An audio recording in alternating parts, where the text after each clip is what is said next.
should our position on Kyrie change? Yes, it should change in regards to Kyrie. It should be even worse than we originally imagined. You know, I have to be, and I try to be, incredibly careful, fellas, in terms of I try to focus on what you do, not who you are. People make mistakes. None of us are flawless. All of us have made mistakes. We'll continue to make mistakes. None of us are perfect, and we get all of that. But I've been covering the NBA now for almost 25 years. I mean, this is some of the stupidest nonsense I've ever seen. Just flat out stupid. So let me get this straight. So if the reports are true, because we don't know whether they are or not, okay, but let's give credit to Sham and others who have reported this. It is what it is. Let's go with that, okay? If it is true, Jay, if it is true, Marcus, so you don't have a problem with taking the vaccine, your position is that you're going to sit up there and compromise the championship aspirations of an organization you signed on to represent. You coaxed Kevin Durant in the signing on to represent. You played the role in coaxing James Harden into signing on to represent. You're going to compromise all of that because you want to give a voice to the voiceless. Really? And how is that going to work out for you, Kyrie Irving?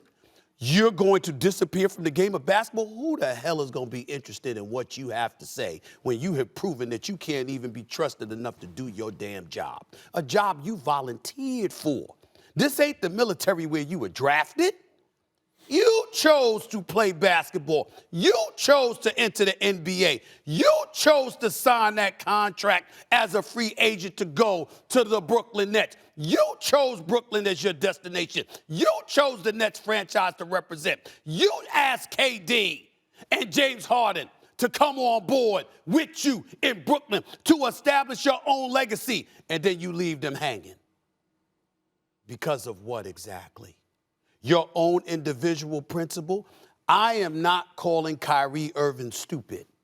Kyrie Irving, I happen to believe, is an intelligent brother whose heart is in the right place. But now you've regressed to an alarming level of self-righteousness. It not only makes you look hypocritical and untrustworthy, it makes you look what I know you are not, which is flat out stupid. It's the stupidest thing that I think I've encountered with an NBA player. You're gonna sit up there and not play and not take a vaccine that evidently it's not you. You don't have a problem with it according to the reports. You just want to give a voice to the voiceless? Really? You know what? I'm going to stop myself, Molly, let me say Marcus, let me say something about Jay, the hypocrisy. I'm not going to say anything else right now because I'm scared.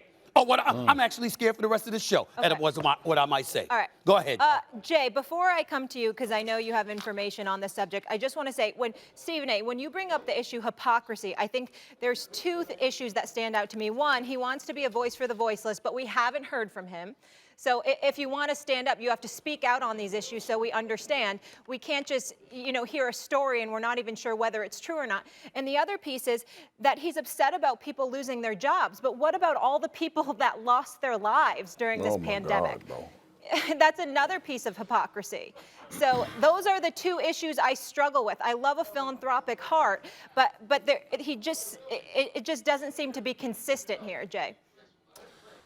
Yeah, S.A., I want to go back and dig into something that you said, an imperative word you mentioned earlier, that was legacy. And a lot of times as a player, you sit around and Swagoo, you know this, you think about throughout some juncture in your career, what is the legacy for me going to be? How am I going to be remembered? Because for me, I remember Kyrie Irving having a legacy shot when he made a clutch three-point shot to beat the Golden State Warriors in the 2016 NBA Finals to deliver Cleveland their first world championship. And as I sit here today, October 13th, 2021, I'm seeing that legacy turn into he's going to be remembered for the shot that he didn't take. And I would really hope that Kyrie, as much as he wants to fight for people that are being mandated by companies to take the vaccine, how he decides to continue to elevate his voice, if that's what he believes in, if the report is true and that's what he believes in, he needs to continue to utilize the platform of the NBA to raise his voice, to continue to talk about that. Because he needs to spend more time thinking about what is the legacy of Kyrie Irving going to be? The shot that I made back in 2016 or the shot that I never took that if I decide not to take will end my career and end my platform and not allow me to have the opportunity to continue to be that voice for the voiceless. Thanks for watching ESPN on YouTube. For live streaming, sports, and premium content, subscribe to ESPN+.